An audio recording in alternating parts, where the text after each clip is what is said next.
सेवानिवृत्त शिक्षक आहे. सध्या वय माझं आहे 68 वर्ष, 69 चालू आहे.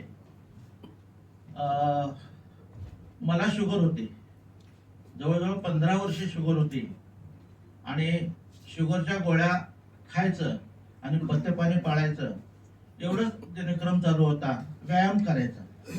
परंतु शुगर काही तिची लेवल खाली येईना. आम्ही मॉर्निंग वॉकला फिरता फिरता अनेक डॉक्टर्स, अनेक प्राध्यापक असे एकत्र असताना आम्ही नेहमी चर्चा करायचो की शुगर पूर्णपणे बरे होण्यासाठी काय औषध सापडते का आपल्याला. आम्ही त्याचा शोध घेत होतो आणि मला व्हॉट्सअपला एक मेसेज आला आणि मला त्याचा शोध लागला. आदिल नाईक सर जे प्राथमिक शिक्षक आहेत त्यांच्या मार्फत मला मेसेज आला आणि तो वाचला. मी त्यांच्याशी कॉन्टॅक्ट केला की सर मला हे औषध पाहिजे आहे. ठीक आहे देऊया म्हणाले. त्यावेळेला आदिल नाईक सर होते आपल्या गावामध्ये चिखली कागलमध्ये. मग त्यांनी आपला प्रतिनिधी असलम भैया शेख हात वर करा यांना सांगितलं की मानेसरना औषध द्या आणि त्यांनी मला पहिल्यांदा औषध दिलं. ते कुठे दिलं औषध? राजारामपुरीमध्ये. आपण राजारामपुरीमध्ये या ठिकाणी भेटूया, कोल्हापूरला राजारामपुरीमध्ये या ठिकाणी भेटूया आणि तिथे तुम्हाला औषध देतो असं सांगितलं. औषध घेतलं, पैसे दिले, कसं घ्यायचं काय घ्यायचं त्यांनी छान सूचना दिल्या. त्यांनी दिलेल्या सूचनेप्रमाणे मी औषध घेत गेलो. साधारणपणे 15 दिवसात माझी शुगर साधारण 256 होती, ती 128 आली. 15 दिवसात एवढा चांगला रिझल्ट मला मिळाला. त्यानंतर एक महिन्याने पुन्हा चेक केली. त्यावेळेला माझी शुगर 104 आली.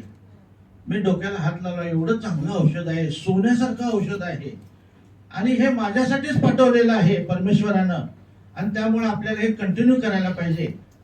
मी असं कंटिन्यू केलं. 3 महिन्यानंतर माझा HbA1c पूर्वी 9.5 होता. 3 महिने हे औषध कंटिन्यू घेतलं. अँटॉक्स डी आणि अँटॉक्स टी त्यांनी सांगितलेल्या सगळे नियम पथ्य पाणी पाळले, त्यांचा डाएट चार्ट पाळला, व्यवस्थितपणे डाएट फॉलो केला आणि 3 महिन्यानंतर माझा पूर्वी जो HbA1c 9.5 होता, 9.5 होता, तो 3 महिन्यानंतर माझा 5.8 आला.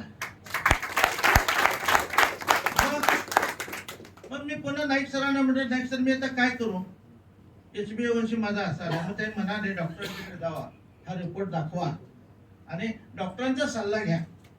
आम्ही याच्या पुढचा सल्ला गोळ्या बंद करा वगैरे आम्ही सल्ला देत नाही. तो डॉक्टरी सल्ल्याने तुम्ही त्याचा योग्य पद्धतीनं सल्ला घेऊन वापर करा. आम्ही डॉक्टरांना रिपोर्ट दाखवला. डॉक्टरने माझी एक गोळी बंद केली सकाळची आणि संध्याकाळची चालू ठेवली.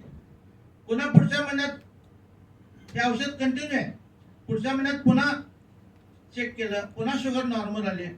साहेबांना डॉक्टर साहेबांना म्हटलं, साहेब मला घाम येतोय. म्हणाले तुमची शुगर आता लो व्हायला लागली, कमी व्हायला लागली, पूर्वीसारखी राहत नाहीये, तर तुमची संध्याकाळची गोळी बंद करूया. आणि त्यांनी मला सांगितलं जर आणखी घाम येत असेल तर तुम्ही थोडीशी साखर खावा किंवा खिशात चॉकलेट ठेवा, म्हणजे तुम्हाला काही प्रॉब्लेम येणार नाही.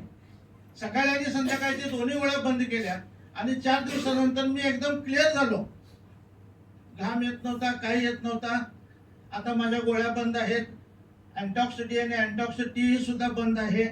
वजनही कंट्रोलमध्ये आहे. पूर्वी वजन माझं 94 किलो होतं. हा घेर 46 होता, आता 42 आहे.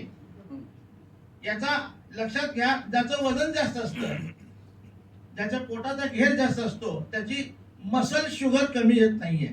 शुगर 3 प्रकारची असते, ब्लड शुगर, लिव्हर शुगर आणि मसल शुगर.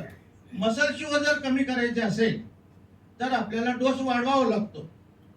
आता मी हे संस्थेचं काम करतोय, रीतसर योग्य पद्धतीनं तुम्ही जसं आता ट्रेनिंग घेता तसं ट्रेनिंग घेतलं आणि 1 वर्ष झालं मी आता हे संस्थेचं काम छान पद्धतीने करत आहे. संस्था मला चांगल्या पद्धतीचा मान सन्मान देते आहे.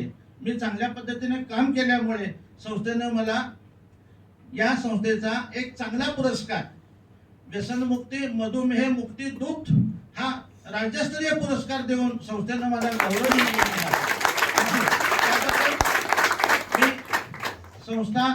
संस्थेचे चेअरमन मान्य सादिक शेख सर संस्थेचे सर्व संचालक आणि आमचे ज्येष्ठ जे आहेत सिनियर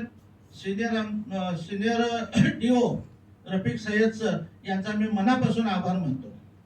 मला हे चांगलं काम करायची संधी या संस्थेने दिली. माझा सेवानिवृत्तीचा वेळ हा घरात बसून जात होता, तो